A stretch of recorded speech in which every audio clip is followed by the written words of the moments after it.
Okay, welcome everyone. Thank you for this first panel.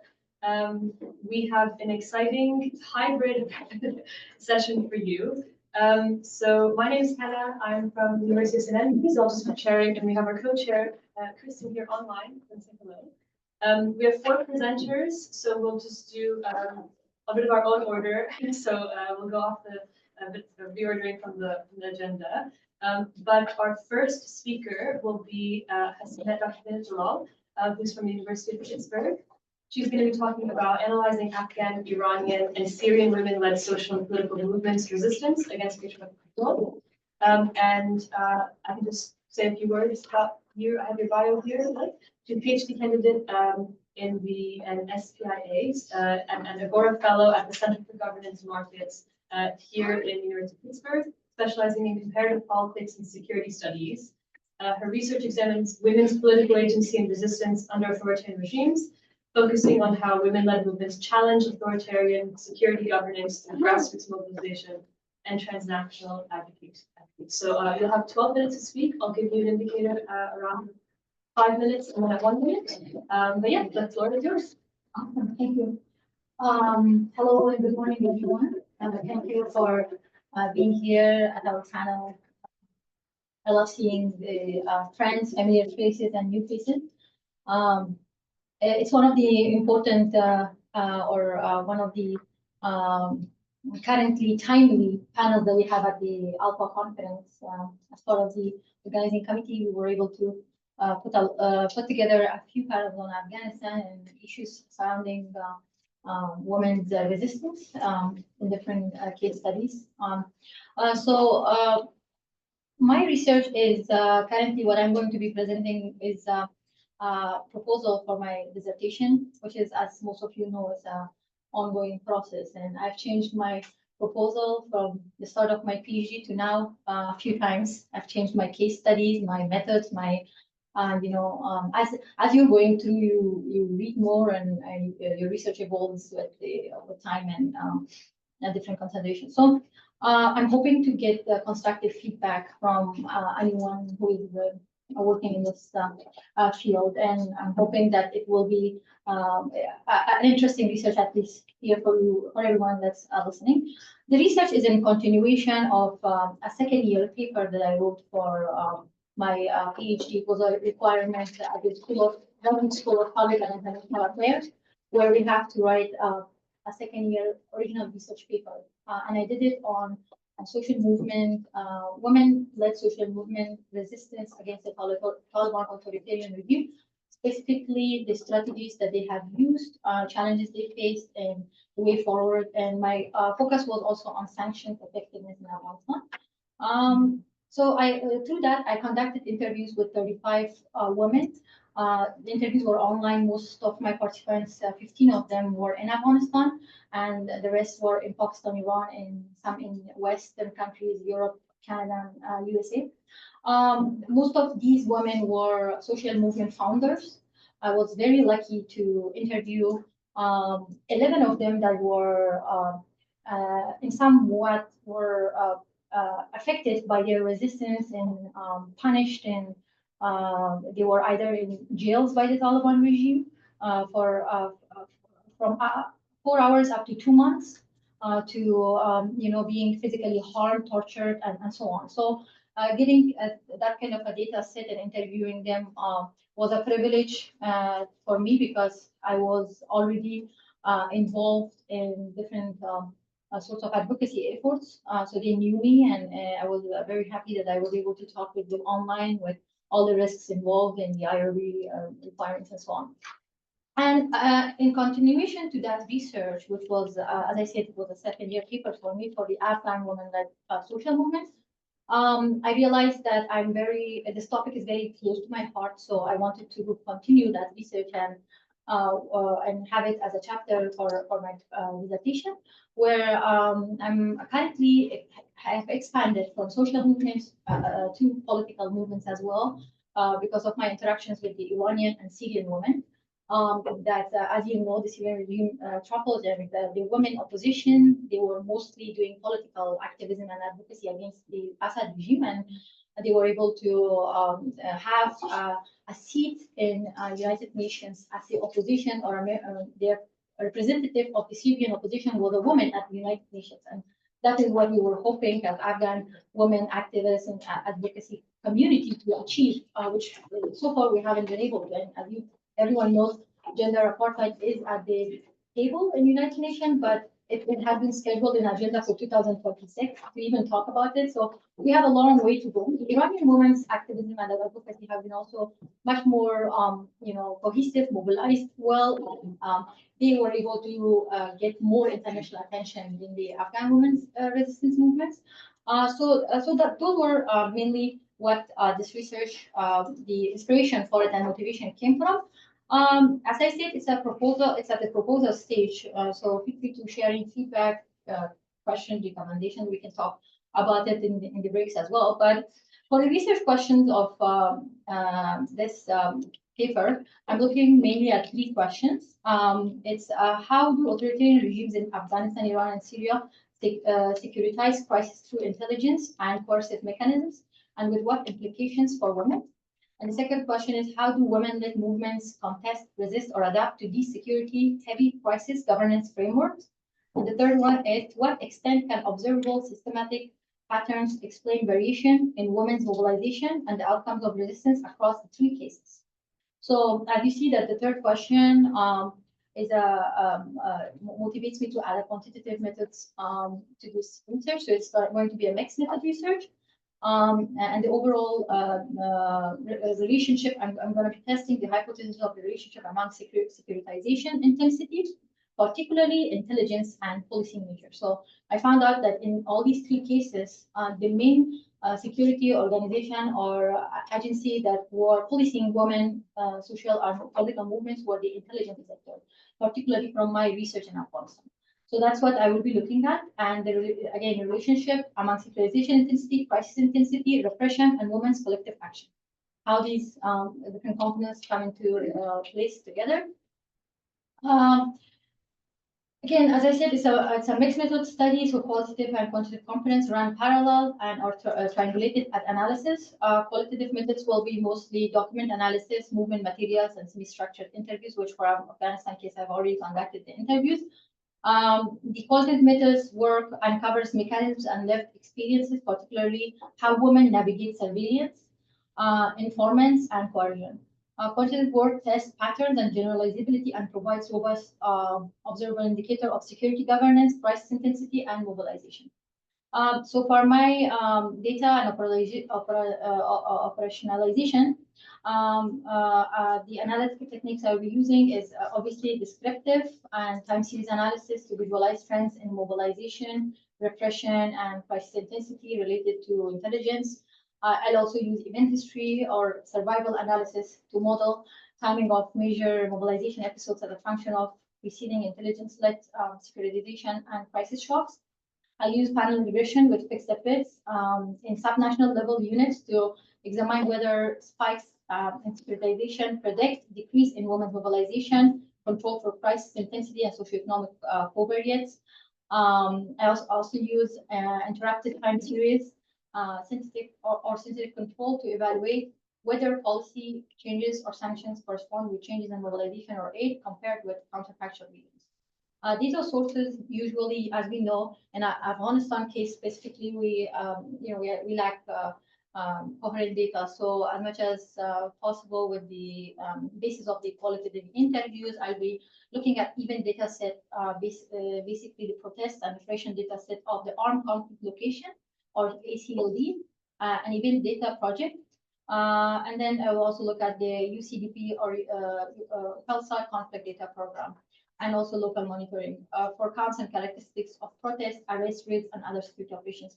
My other data source is social media data set from public Twitter or X, Instagram, where these social movements are active, engagement metrics, and network ties to detect mobilization under civilians.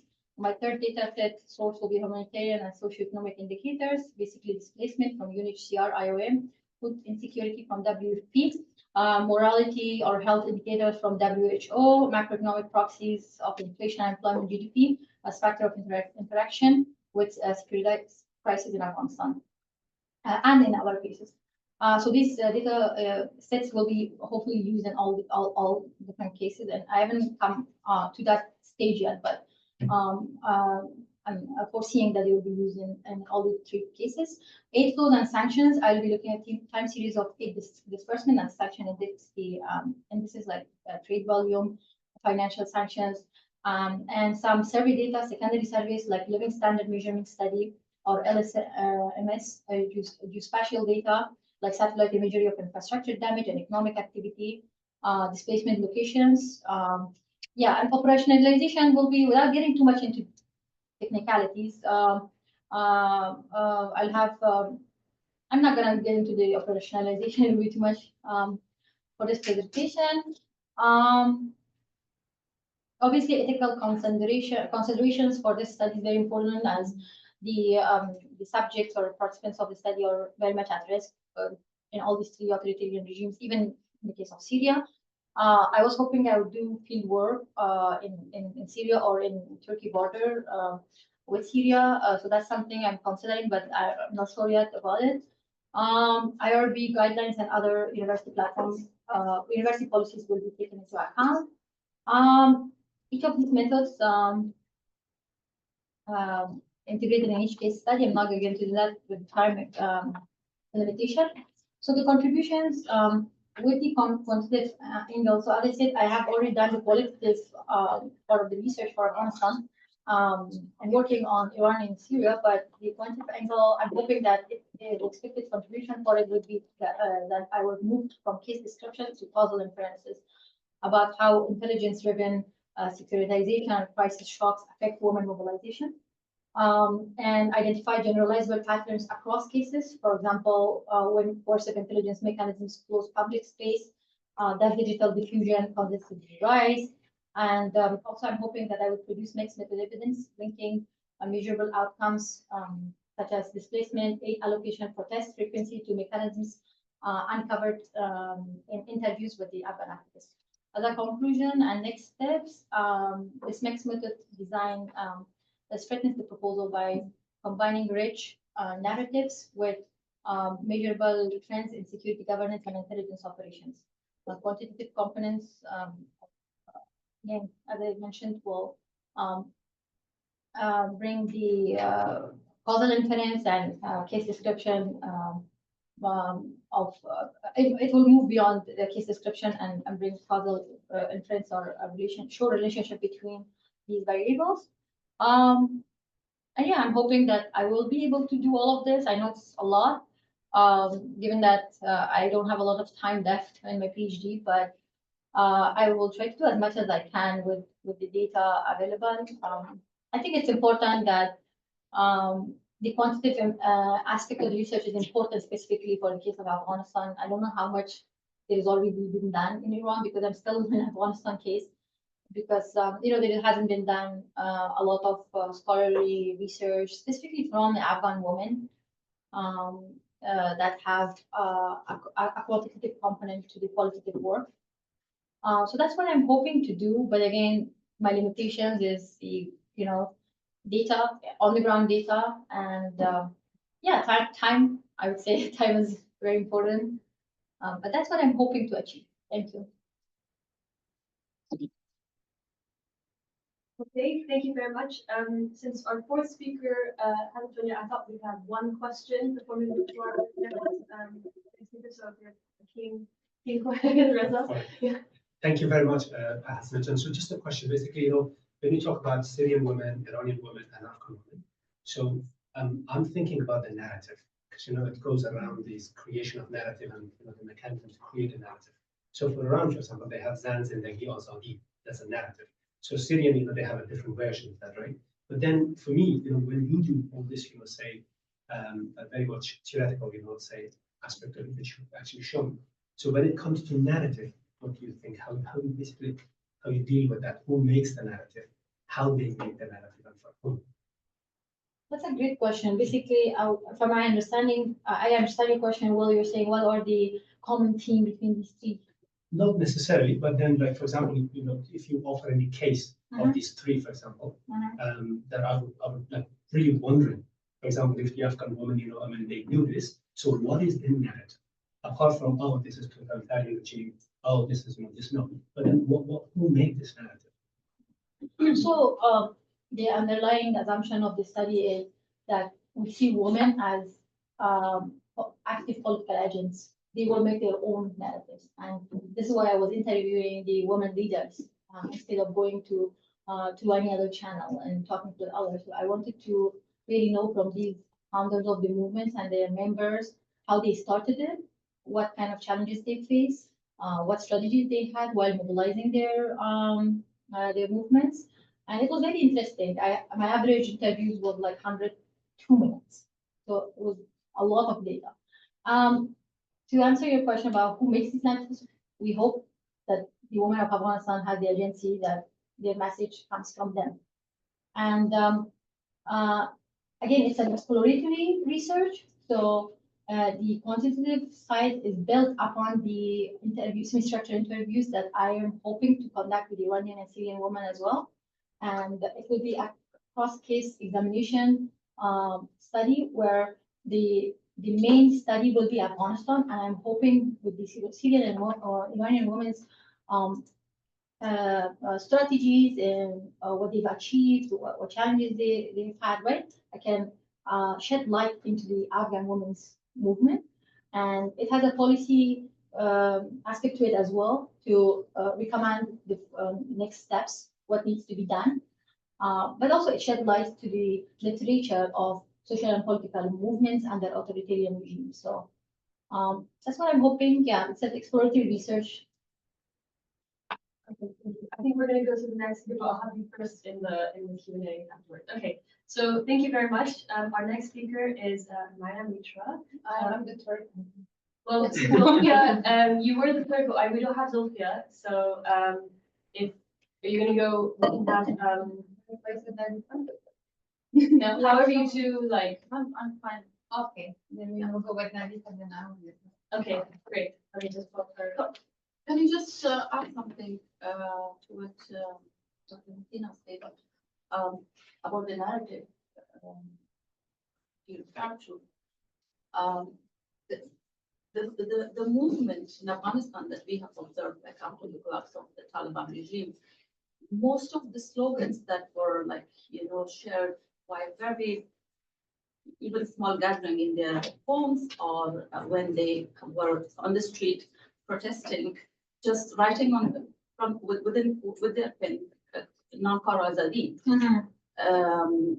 And you will see like non-Kara Azadi was the one that also were picked more abroad, like in academia. For example, we in Aswas University, we had a kind of conference or an event, and many other gatherings, such as like there was a big gathering of Afghan Women Summit last year in September in Albania, where 120 women participated, and majority of these women were those that they were women protesters.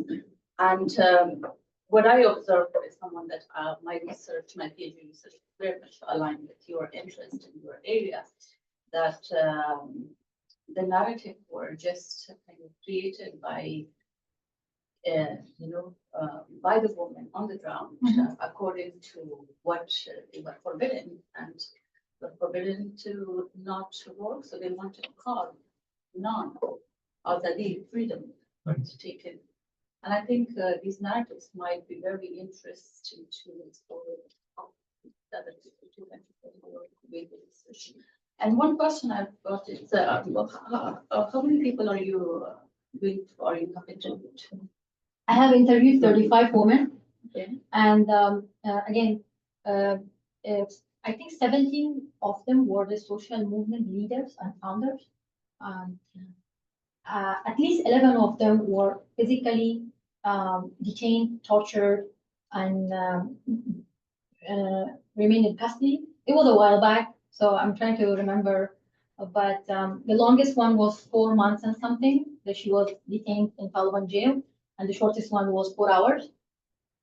So it was a hard study because in the United States we have the Institutional Review Board (IRB), and I'm still like whenever I do a modification, I do anything, like I have to report to them, I have to get their permission.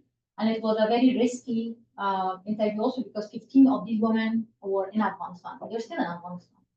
They were members of social movements. So you're also interviewing, how you're getting your data from civil and other things? The same plan. So I'm Interviewing them? interviewing. But that's like the basis of the study. And then I have to build on it. Okay, thank you. So why don't we go to Yeah, your- so your- thank you so much for giving this opportunity. So first of all, I really want to apologize because I haven't changed slide, and my paper is also working in progress. And so I'm looking at freedom of expression under the Taliban, which is, of course, many of us we know that how much and to what extent it has been denied to Afghan citizens. You may have what has been shared.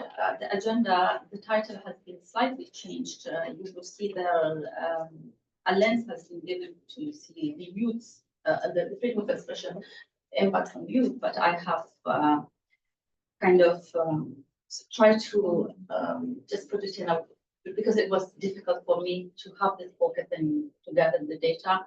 So I have decided to see the suppression of freedom of expression more from social legal lens, which means that so I'm not going to say the story that, you know, how many media we had, 80% of media journalists, and how many were cracked down, and how many journalists lost their jobs, and majority of them were women. We all know that. But what I'm looking at this paper is that to compare or to kind of examine the PVPV law, which is hugely a law that which is hugely not only in terms of media but also in terms of, like, you know, there is one of the article of Article 17, one of the phrases that you know, it's forbidden to publish reports that contains pictures of any inanimate object. So, and it was also implemented in Kandahar, or the women voices were also forbidden, and it started to implement in Kandahar, but not in all other, like in Kabul, you would see differently, in Toulon News and others, but in local media it was. So I'm looking at to what extent the PVPV law, which is a law that is re-engineering and controlling the Afghanistan society, and particularly in terms of suppression of freedom of expression. And when I say freedom of expression, I adopt a wider definition of freedom of expression here, which is not just freedom of press, but also freedom of print. And you have seen that, you know, publication of books by the Taliban, particularly women's authors' book. So, of course, artistic expression is also one of the forms of freedom of expression, and we have seen that the day that the Taliban in power, they have destroyed, they have totally banned music from TV and radio, and also they have destroyed instruments. That area might be very huge. I will have a cursory look at it, but my main focus in this paper, which I am trying to publish it in a kind of maybe around 7,000 to 10,000 words for a journal article, is to see two things. First, media, and then censorship of print. And its impact, particularly on marginalized community, particularly women and youth. The material that I will try to use, I'm not going to, it's what Athena described her own methodology or interviews, because it will be a kind of brief journal article. But what I'm going to do is comparing the legal obligation under international law, particularly Afghanistan is a state that had ratified like mostly the the convention of the International Convention, culture, and particularly the accessing to UN Charter in the member state, and it was also enshrined in Afghanistan Constitution, and also to some extent it was embedded into Afghanistan society, particularly during the Republic era. It will have a kind of legal and historical look at it, and then I will focus on PVPB law. It's to what extent it violates Afghanistan's international obligation, and secondly, how people look at it from media perspective. I will draw some materials from media publication, local media, international media, that they have reported on that. Also, some social media users, when a few months ago, when the confiscations of book happened, authors such as Mujib Rahimi and others, they had Twitter spaces, they had tweeted about. So these are the raw materials that I will be using it. So it's kind of social legal lens with a focus of Afghanistan's obligation, and particularly examining the PVPB law in terms of censorship, in terms of engineering and controlling Afghanistan's society. I have kind of draw a very raw content or table of content, which I'm not going through, but I would also focus on that how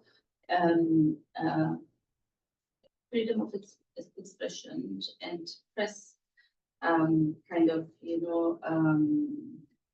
used as a tool for resistance and advocacy by Afghans, particularly those that are in diaspora, or those the media that are operating in diaspora, including Afghanistan and others, and how these platforms is also kind of given opportunity to Afghans and exiles to resist and advocate for Afghanistan.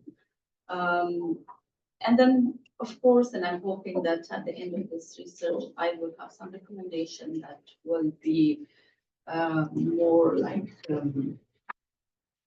is there any way that, under such kind of strict policies of the Taliban in a kind of totalitarian environment, we have seen that, there were 3 days ago a total down of the internet. So when the internet was back, so that was also kind of, I work for Afghanistan International, and which is the media, local media outlet, and we have seen that, as soon as the internet was on back, our, the graph of like people that were viewing us, it went hugely back to what it was. So we have also seen that, through online platforms such as media and other platforms, there is that we are making impact, and measuring these impact in a very broad sense would be difficult to like capture or bring the kind of data to measure it in this. But what I'm hoping that, if at the end of this research, I will be able to conclude that what strategies we as Afghans and others that are supporting us, we can go or kind of advocate for that in exile under such censorship, we still could make a difference. Yeah, it's very kind of brief and formal kind of explanation of what I'm planning to do, and I'm very much hoping to have your constructive feedback, more than questions. So I will be able to enrich the paper. Thank you. Yes. Okay, thank you, Ms. Nazifa. It seems like a really great research. I wanted to ask what do you think would be the implication of this research? Like, what do you want to achieve by doing this research? And the second part of my question is, do you think this paper will have a contribution to the existing literature? Because I'm also doing research about Afghanistan, but sometimes you don't find existing literature about Afghanistan to place your paper in them and know the importance of what your paper could bring out. Yeah. Thank you. Yeah, it's three questions. Okay. I had two. Yeah, two. Okay. So in terms of what I'm hoping that the paper's conclusion will be, or the implication will be, it's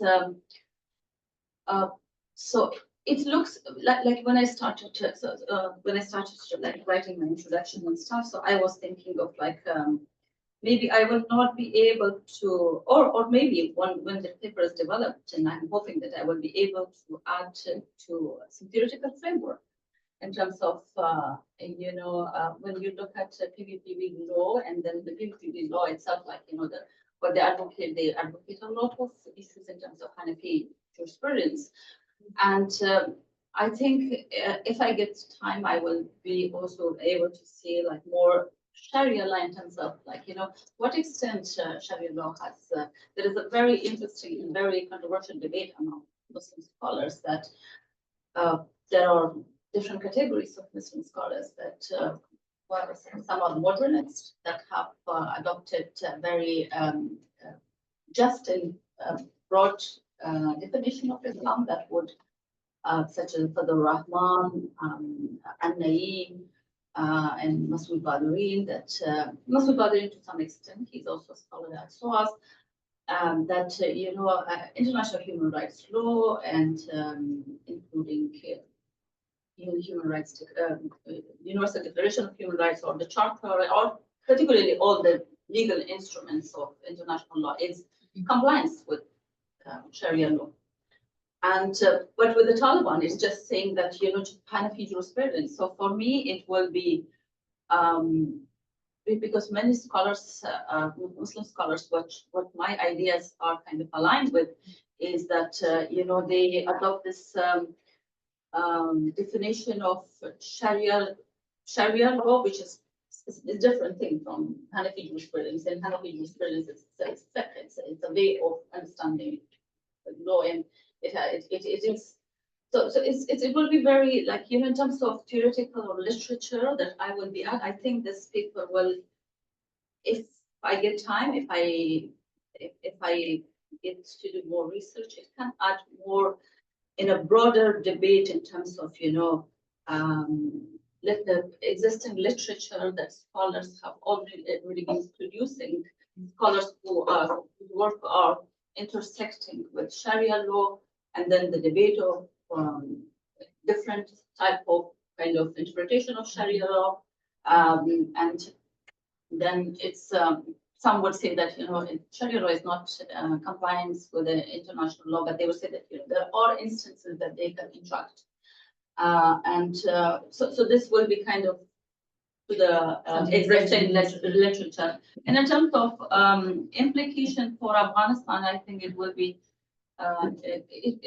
I'm hoping that it will have a kind of policy implication for states, for maybe donors who are at the moment are supporting Afghan's academia or Afghan organizations who are working in this field, or maybe when I say academia, like particularly in terms of printing their work. I have a question. Freedom of expression under the Taliban, from a social legal lens, what would you describe as almost the control for your experiment, or almost in comparison to what? Is there the standards set by the UN, or I know the University of Chicago has? What did you say? Yeah, almost compare freedom of expression. Are you pulling your standards for freedom of expression from the UN or other international nonprofit? Yeah. It's a very important question that also I'm curious about because, you know, there were, during the Republic also, there were one case which I think it was in Mazar or in Herat Abdul Rahman. Was it Abdul Rahman that he has, I think, printed some of the work, yeah, probably, yeah. And then he was convicted of blasphemy. If you look at of course, like during the Taliban is so different. So during the Republic, that we would say that Afghanistan constitution was very, very much kind of modern constitution in the region. But in terms of like, you know, the Article 3, the many judges or the judiciary were not able to kind of, you know, to adopt this, you know, broader and just interpretation of the constitution of Afghanistan that is aligned with the UN or the international legal instruments. So for me, it will be, my measure will be, as I say, that my ideas and my kind of thoughts is aligned with scholars who are arguing that human rights law is to many extent compliance with international law, and during the adopting many international UN documents, many Islamic countries they have they were pioneer at that time, including Iran, when Iran was, of course, not this regime. So what I would adopt the just and broader interpretation of Sharia, and of course, the measure will be the international instruments, including the UN Charter. Excellent, thank you so much. So I think that we'll move to our final speaker, Mariam Lutra, who is at the University of Leipzig. And if I'm translating the German correctly, at the Institute for Communications and Media Studies, is that correct? So she's going to talk to us about the online public sphere as a substitute for women's protests in Afghanistan. Thank you very much. Thank you for joining us and thanks for the opportunity. Happy to be here after a long trip yesterday. So, women resistance after the Taliban takeover is one of the significant issues that can be studied from different perspectives. From political science perspective or social movements. And my research focuses on digital and online activism from a communication and diaspora communication perspective. I conduct my research on this topic. So my current paper, which is a journal article, explores how exiled women use online activism to counter restricted access to physical protest spaces. It argues that digital platforms offer crucial channels for visibility, solidarity, and political expression. So online platforms are essential for modern social movements, and many different research show that in recent years in different countries, for example, in Egypt, in Iran, in Turkey, online and digital spaces, specifically social media, have been played a fundamental role in upraising and also in mobilizing people to protest and to do collective actions. So that's why I concentrate on online activism of women of Afghanistan in the last 4 years, specifically in exile from a diaspora communication perspective. Why I choose diaspora and exile forces, because in Afghanistan under Taliban, any kind of civic activism, online or offline, is almost impossible. So we have experienced a few days ago internet shutdown, and it means that any kind of digital activism is also impossible under the current conditions. So that's why the diaspora forces, the role of diaspora forces became crucial in raising voices of women outside Afghanistan. So this paper argues that although online platforms cannot fully reproduce the symbolic and destructive force of street protest under the fragmented and fragmented digital public sphere, but it's still vital for sustaining feminist movement for Afghan women. So focusing on activism in exile, the study examines how digital platforms enable continued advocacy and the preservation of collective identities through analysis of digital activism and a case study of women exiled activist Hamana Zaria Periani. It shows how online space operates as sites of civic resistance for women in exile. Despite the structural barriers and risk of digital repression, the women use digital media and online campaigns to reclaim agency and amplify marginalized voices. I chose Twitter as my platform to collect data and to observe and to study how women using this platform for their activism. And why Twitter? Because Twitter became a political scene for many kind of political activism and also for women in exile after the Taliban takeover. My research focuses digital activism in general. I studied also other platforms like Facebook and Instagram, and I found out that women have these activists have different platform preference. So they are using different digital platforms for different purposes. So they actually use Twitter to continue their political activism outside Afghanistan.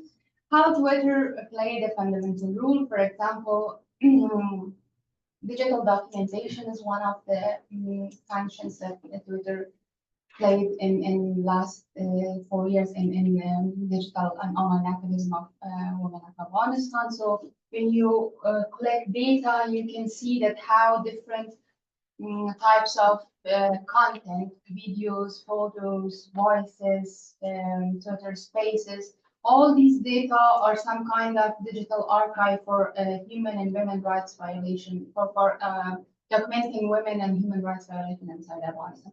Digital documentation is one of the functions that Twitter has played very significant in women online activism, and also global attention. So through these campaigns, through these producing different contents, the activists could build an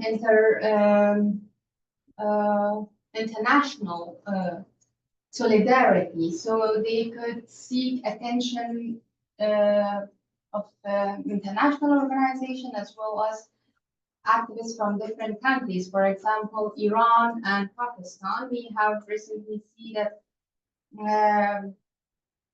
in gender apartheid campaign, there's a solidarity group between Iranian and activists from Afghanistan. So as I interviewed activists, they explained that this is a result of our online campaigns that we could seek attention of different activists from different countries, and specifically from neighbor countries of Afghanistan. So that's how Twitter played a role in digital activism of women in Afghanistan. And also I chose the case study of Hamana Periani. I followed her activism since she was in Afghanistan, and we all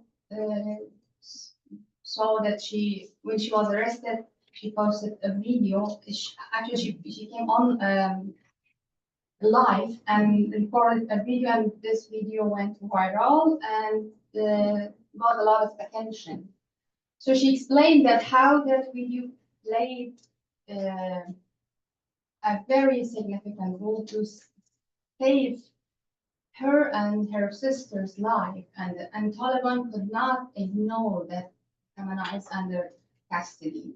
So it's an example of a very small example of how digital activism can affect the women movement. And I pursued her activism also in exile in Germany. Why I chose Amana for my study? because she combined very well a dual function of street and online protest. She also do her online campaign on Twitter, but she did not forget that the street protest always important to seek attention or to get more collective attention to her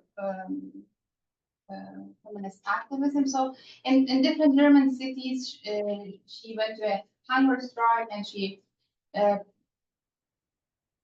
protest on the street. And for example, in Bonn and Köln, she explained that she has over 20 protests in these two cities and over 50 protests in different cities in Germany. So this is a combination of online and offline activism that digital platforms or digital activism is a fundamental element for that kind of activism. So I hope that I can find more opportunity to interview also other. For this research, I also interview other activists who have experience of participating in street protests in Afghanistan, and as a result of their activism, their protest, they forced to exile. So this is one point that we cannot very easily distinguish between women activism inside Afghanistan and those who are now continuing their advocacy in exile. Data collection is through semi-structured interviews, observation of Twitter accounts, and the content that's been published in the personal accounts, and also you're running some online campaigns on Twitter. So this is my data sources, and also for my theoretical framework, during my studies, I found out that Habermas public sphere theory and also the Donna Haraway theory and also cyberfeminism align with my study. So I combine different theories to study and to conceptualize women online activism in exile. So one of the primary findings that I can share now is that digital activism is vital, fundamental, and crucial for social movements, but it will not be a replacement for street protests. So it can be a replacement. It cannot be a replacement. Can serve as a side-by-side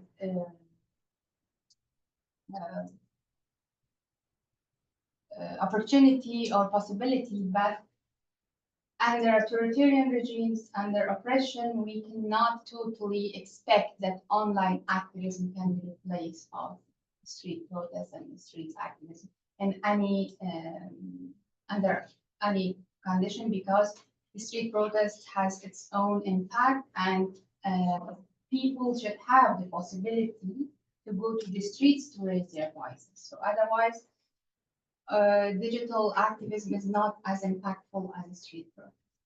So this is my very brief introduction of this research, and I hope to hear your recommendations and questions to develop more results. Very good, and thank you to all our speakers who stayed under time. I think that's the first time it's at the conference, so that's excellent. I'm going to hand it over to Kristen now to kick off the discussion. Thanks so much, Hannah. So several of our speakers already mentioned the internet blackout this week. And of course, there's a question now about the reliability and certainty of internet access in the future. And I wanted to ask you guys this. It seemed to me that even though on the one hand, the internet blackout did serve to draw more international attention to the situation of women in Afghanistan, it didn't necessarily produce interventions in the same way that we have seen internet blackouts, for instance, in Egypt during the Arab Spring, mobilizing people around the world to intervene and provide access. It also seemed to me that as a result of the internet blackout, there was a lot of heightened tension between diaspora Afghans and Afghans in Afghanistan. So this seemed to raise some questions about how Afghans and Afghan women in Afghanistan and outside of Afghanistan understand themselves as part of a single group identity versus as two separate groups with their own identities, which perhaps raises some questions about solidarity.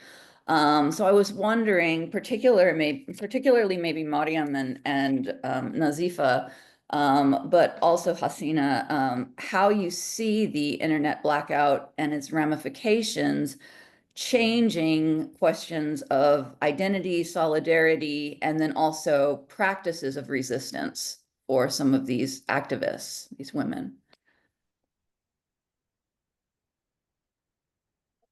Yeah, I can go first, although you mentioned me last, but that's okay. Very briefly, I was trying to find out a policy brief that I wrote for national interest about internet blockage, but it was so short and the issue got resolved.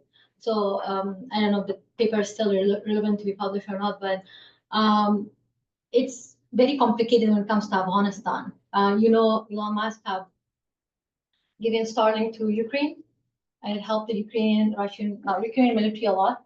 Even in the case of Iran, it was deployed there until the regime banned it. But until now, there's 100,000 people that use Starlink in Iran.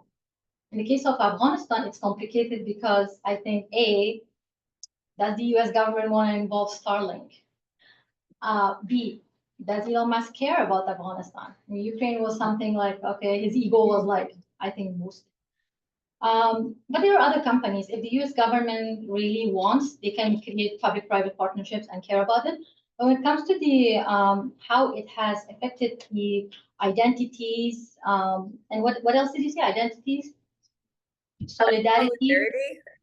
Maybe particularly across borders. Across borders. So with my research, where half of my participants were inside Afghanistan and half outside, which were people who just got evacuated outside. So they were not Afghans in diaspora, fully established, but recent evacuees. You could see that there was some fragmentation. There was some disagreements, some seeing their identities differently as people who are inside trapped and people who could make it out, right? And the women who were inside, they had a lot of grievances about not being able to leave, being stuck. All the challenges that they face are much more severe and different than women who has made it out, even if it's Pakistan and Iran. So that's one thing. And the other complaint that in my research I heard over and over from different participants in Afghanistan was that most of their social and political activism in the international sphere is being kind of stolen by the big figures, and the actual work is done by them. They are the one who created the social movements from nothing. They never had any financial funding, any technical support, nothing. And they were bottom up mobilization of grassroots, which is very hard in the case of Afghanistan because most Afghans are used to free money for anything. So bringing together 100 Afghans, and by the way, each one of these social movements claim to have at least 100 members, active members. So that means my study was 3,500 people who were actively resisting Taliban with those 3 years, right? They saw that the people, the women who were inside Afghanistan, saw their identity different from the ones outside, even among the evacuees. But specifically, they had grievances against these bigger faces or women who left the country after Taliban came, but they are representing the social and political movements in the bigger arenas. And these women who are still stuck in Afghanistan are not given the same opportunity. When it comes to internet blockage, I think it was so fast that before, as per my understanding and knowledge, I'm part of these WhatsApp groups of women social movements. I didn't see any mobilization or solidarity building because it was so quick. It happened and then they brought it back. But as you say, when internet goes out, it's such a big issue, right, around the world. Like it's just people go into survival mode. And so many activists and people talked about it, but there was no mobilization of what we can do about it that I saw. However, if it stayed longer, I could imagine people inside and outside mobilizing and trying to do some sort of an advocacy or activism about it. Sorry if I talk too much. No, that's very interesting. Thank you. Yeah, I just want to add something on what Hasina's already said. Inside Afghanistan, very few people, or I mean, the percentage of access to internet is very low for different reasons, specifically among women. First, a lot of women cannot afford to buy internet and do not have access to devices, computers, mobile phones, and this is the most important point that we should come to that every time we talk about internet access in Afghanistan. And also under Taliban, it's very scary, it's very dangerous and risky for women to still continue the advocacy with their real identities. Some of them are forced to close their accounts, and some of them are using social media with synonyms. They cannot use their digital, real names and identity. And women who are still active in diaspora, they claim that they are representative of women inside Afghanistan, and they are raising their voices. So it's a complicated question to distinguish between women who are inside and outside Afghanistan, because they are claiming that we are raising the voices for inside Afghanistan in prison, and they cannot raise their voice. So that's a collective identity is a complicated question that cannot be answered very easily. If we came to solidarity, yes, solidarity groups are shaped, solidarity among women inside and outside Afghanistan exists, but it is still fragmented. There is not a lot of agreement on some specific issues. For example, I can give an example about cricket. Women activists, for example, on Twitter campaigns separated into groups. Some of them are supporting cricket team who are close to Taliban, some of them are against that, but they are claiming that we advocate for women's rights, but it's fragmented and it's still issues that are not solved among women. So it's really for me not very clear that these solidarities or these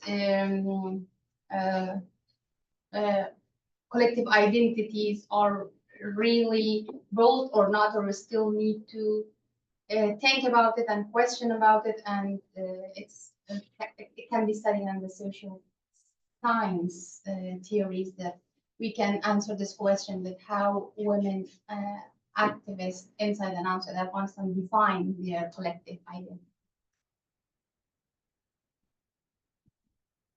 And I will, after you are very comprehensive answers, I'm not sure that I will be able to add more.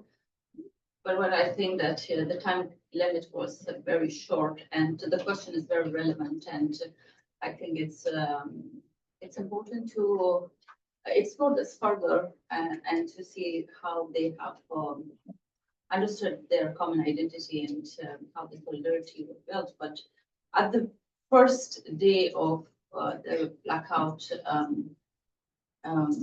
what I observed is journalists that our media was kind of broadcasting a special program, and it was just that people were, whether woman or man, they were just worried about their beloved women, to know about their whereabouts. So, like, there was not a lot of time to have the data to examine and to answer your question precisely, but it's a very interesting question.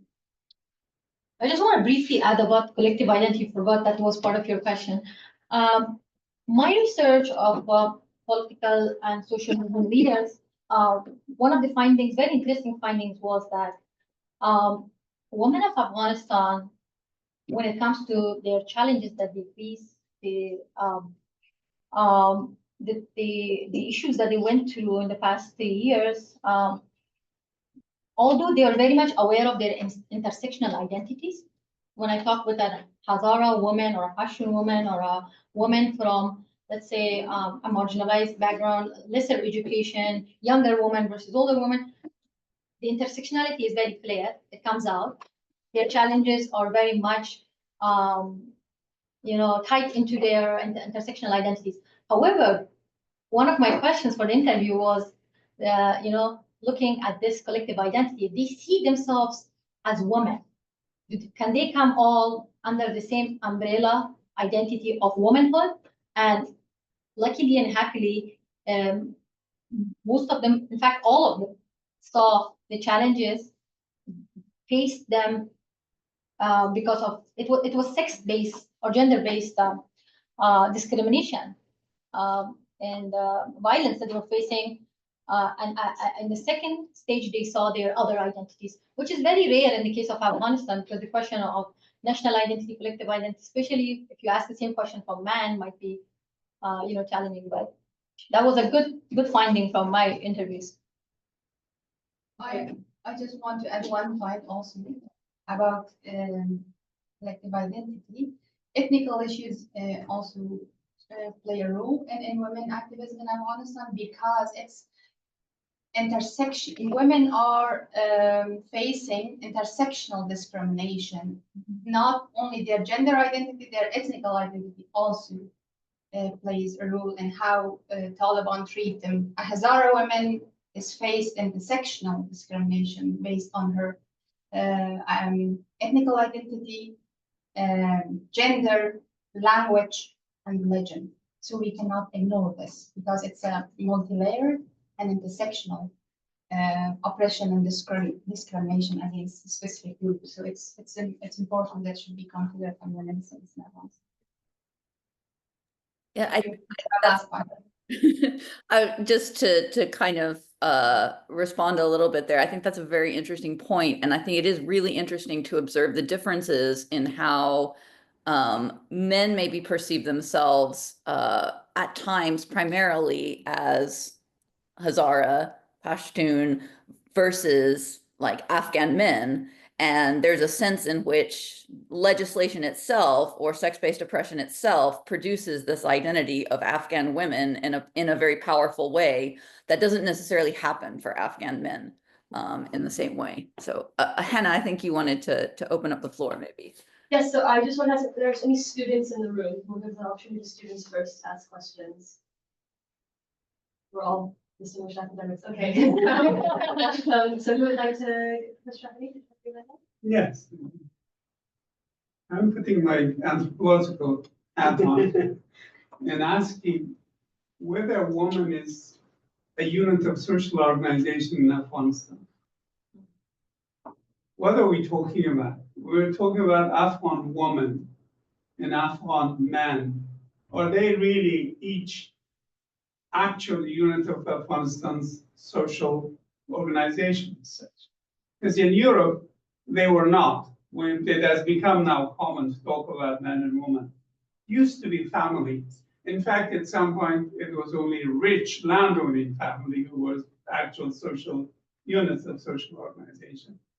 Are we talking about a process in which attempt is being made to make gender as something significant in Afghan society?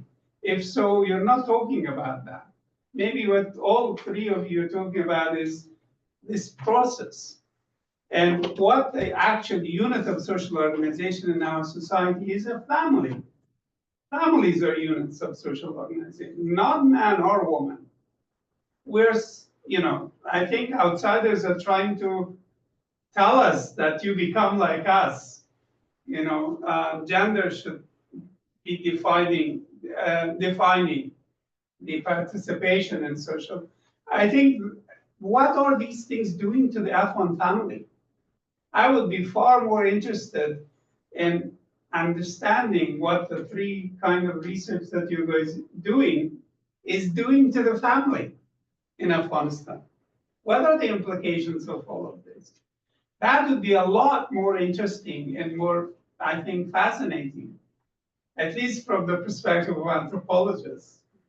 What is all this movement and activities and things doing to this fundamental unit of social organization in Afghanistan that happen to be family. And then on ethnic basis, what does it do comparatively between Pashtuns and Hazaras and Uzbeks and Baluch and so on and so forth? I think that might be even more interesting question for investigation, exploration than some of the questions that you all are raising. It looks like the audience is not inside Afghanistan. I think that when we talk about women in Afghanistan, I only see educated urban activist people that you're talking about. The masses of Afghan women in the rural areas, non-literate or very poorly literate, without access to digital, without media and so on and so forth, they're not part of what you're talking about. So Afghan woman becomes a problematic issue. The kinds of writings that Michel Foucault has done in Europe as to what happened in censuses that were taken and creation. In this country until 1920s, women were not actual unit social organizations, that is agency, political. They didn't have political agency. Only in 1920s, American women became agents in the political arena. So I think there are a lot of these very interesting issues about what's going on in Afghanistan that needs more critical sort of examination than the kinds of issues of about what woman in Afghanistan thinks. Everyone. But maybe we can collect the questions and then you can respond. So I think it's on hand here. Yeah, thank you so much for the presentation.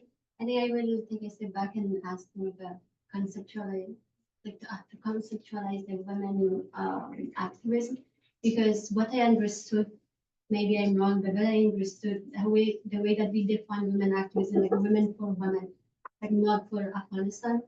Like whatever we talk about democracy, like if it is like digital access, it's like women access, women's right, or women's prosperity.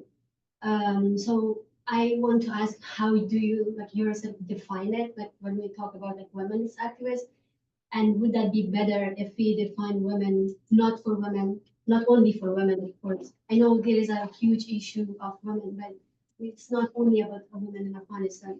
I think there could be more opportunities for women if we broaden our perspective and also the scope of our work, which is to advocate for other issues in Afghanistan as well, which are definitely impact women, but they are not only only women issues, but issues affecting other genders, men, and other part of the society. I think I saw a hand. Did you have a question? Yeah, more of a comment really, which is I suppose it goes a little bit on Professor Sharon's remark, but about the in terms of the analysis of Arab Spring and protests in that context, and elsewhere. Asif Bayat came up with the idea of the politics of presence, which was to refer to forms of mobilization that took place in those contexts in a fragmented, informal, and uncoordinated manner, but that nevertheless, through social dynamics and processes, coalesced to contribute to social and political change. So I was wondering if beyond the sort of social movements, it was also about street protest versus online protest. It was also worth taking into account to bring sort of a broader, less coherent, less organized, more fragmented politics of presence that may be important in Afghanistan, both in rural but also urban spaces as well. I guess you can all respond to a question about the family as a social unit, about urban and rural, about the issues affecting not just the conditions of women, but also how they affect other issues. I don't know if you would like to start or break. And I just want to, I would be say my comment about your remark. We are not talking about a normal situation. We are talking about a situation that women are totally eliminated from the society. So of course, Taliban policies, help the Taliban ruling Afghanistan impact all the segments of society, men, women, different groups of social and so on, but when we are talking about women activism, women advocacy, we are talking about gender segregation, gender apartheid, that needs advocacy, I think, from all parts of society. But what I heard during my interview, during my research, that all women emphasize that we do not receive support from different parts of society, specifically men. So the absence of men are very visible in women advocacy and activism, offline and online. So when we are advocating for the whole society, we need to come to the street, men, women, and all people. So when we are advocating for a specific group, and only this group of society come and on the streets and advocate for their rights. So it's automatically seems that a specific group of people advocating for a specific issues for a specific group of people. So when we are talking about the whole society, we need to hear different voices from different segments. So that's how women activism in Afghanistan is very gender oriented and very specifically about women's rights. If we believe that women's rights are human rights, in this context, it means that they are advocating for all people. Want to ask more? So, yeah, I mean, very interesting questions. I would go for, maybe I'll have one kind of,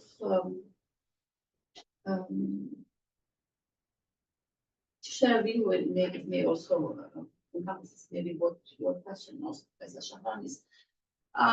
In terms of conceptualizations, women activism in a broader kind of sphere, I agree with what Mitra said, that at this point, not only at this point that we are facing gender apartheid, but also historically women in all societies under severe suppression. So I think there should be a focus locally, internationally, and nationally for their rights. And if you look at like around maybe 10 UN Security Declaration of 1325 that they passed or issued,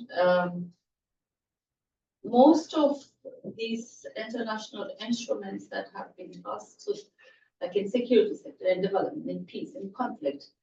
So there is a particular focus internationally, and this happened after that women's studies or gender studies came into the attention of academia and scholars, and it's a very young discipline compared to other fields such as anthropology and other fields. But of course, it's gender studies itself, or the definition of gender itself, it's a fluid definition, and it's very hard to adopt one universal definition in many societies, like in our societies, indigenous communities have been studied that how gender norms have been kind of created suppressions with colonization, and how decolonization could also to some extent end the suppression, or then imperialism. So the gender definition, its conceptualization, it's very much intersect when politics, power, it's the power relations in society, and it's of course part of anthropology. And in terms of studying, professor's question is very important, and I don't know how to answer it, but I think it's important for any of us who are studying women's rights, women issues, or gender studies, or intersectionality in terms of the lens of women's studies in Afghanistan, to look at it like, are we, how, and I think it will be different in every sphere. It's like during the Republic, the gender norms were changing. There's a very interesting book written by Sunia Ahmad, Pious Woman, I think. She is doing an anthropological research in shelters, and she is bringing that how this definition or identity of gender is understood by women in shelters. Or there are also, how, gender programs like international communities and donors kind of, changed the gender norms in Afghanistan. For example, one of the things that, many girls were in education, there were more opportunities for work, and the underage marriages were reducing. And this itself changed the gender norms. While today, under the Taliban, there is research done by DROPS and by UN that underage marriages, forced marriages have increased, and also, we have young mothers, and itself this is changing the gender norms in Afghanistan. And when we see genders, it's I would also the ICC, when they issue warrants in terms of executions, they issue warrants in terms of gender execution, and that was included, non-binary definition of gender, not only woman and man, it's also the LGBT community. And this is a community that we don't talk a lot about in Afghanistan, but it exists. It existed like almost, I think here we have anthropologists before the Republic, but it was studied during the Republic more. So what changes in terms of family unit? Family unit in a tribal society, family unit might be different. In Eastern society might be different to, to capitals, to urban areas. And the studying women's activism, studying women's rights in terms of family unit, to what extent these family units itself is a site for oppression. Thank you. So these are very open questions, and it's just much to explore. So we're over time already, so I wanted to thank our speakers and thank you for working on issues and bringing your perspectives. Best of luck on the research on the PhD. Thank you everyone for coming and for your comments, and I think we have lunch now.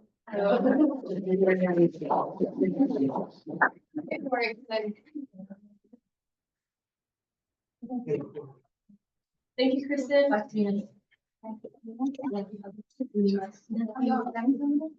Yeah.